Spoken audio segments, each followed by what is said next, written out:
Olha, na última aula nós estudamos os ancilostomídeos e agora nós vamos avançar um pouquinho no estudo de vermes falando das larvas migrans, ou seja, aquelas larvas que entram em contato com a pele do ser humano e a partir daí desenvolvem lesões cutâneas na pele. Mas existem dois tipos de larva migrans, a larva migrans cutânea e a larva migrans visceral. Então a doença conhecida com o nome de larva migrans ocorre quando larvas infectantes de parasitas de animais domésticos e silvestres só são capazes de completar o ciclo quando alcançam o seu próprio hospedeiro. Ao alcançar o ser humano, elas não conseguem completar o seu ciclo e ficam na região subcutânea ou na parede das vísceras, provocando a chamada larva migrans. Existem basicamente três síndromes da larva migrans, que é a larva migrans cutânea, também chamada bicho geográfico, a larva migrans visceral e a larva migrans ocular. A larva migrans cutânea é também denominada dermatite serpiginosa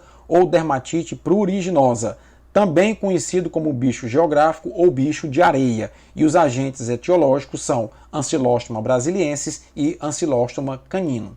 Basicamente, portanto, a larva migrans cutânea acontece quando larvas filarioides de Ancylostoma brasiliense ou Ancylostoma canino entram em contato com a pele de crianças que estão brincando na areia. Por não ser o seu hospedeiro próprio, as larvas filarioides não conseguem atingir a circulação e ficam na região subcutânea, causando prurido muito intenso. É muito desconfortável e essa larva migrans, como ela forma trajetos sinuosos que por vezes lembram mapas, foi também chamada de bicho geográfico. Essas larvas penetram na pele e migram através do tecido subcutâneo.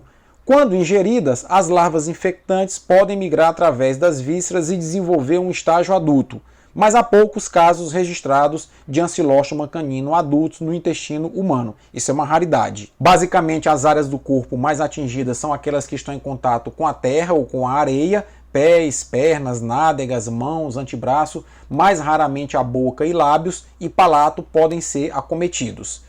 A lesão típica é eritemo papulosa, acompanhada de muita coceira, muito prurido no local da penetração.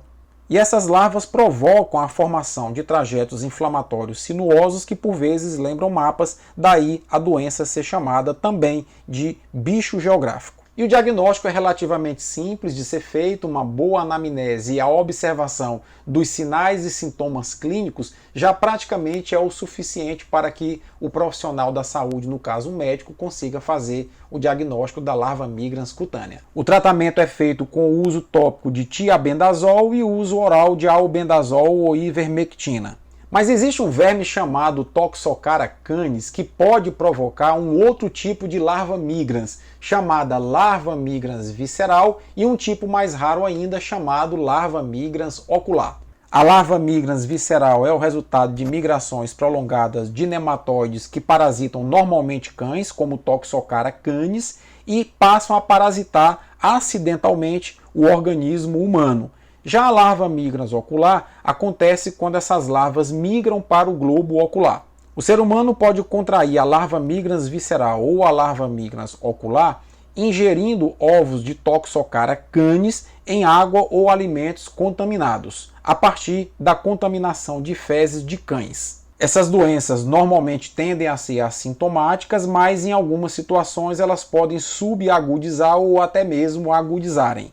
A severidade do quadro clínico depende da quantidade de larvas presentes no organismo parasitado, do órgão invadido e da resposta imune do paciente. Normalmente se verifica uma hipereosinofilia sanguínea, ou seja, uma elevada quantidade de eosinófilos no sangue, uma hepatomegalia, ou seja, o fígado crescido, linfadenite e, em alguns casos, infiltrados pulmonares, acompanhados de tosse, dispneia, anorexia e desconforto abdominal. Raramente essas larvas podem atingir o sistema nervoso central. Já as manifestações clínicas verificadas na larva migrans ocular não apresentam hipereosinofilia e resposta imunológica é muito menos intensa.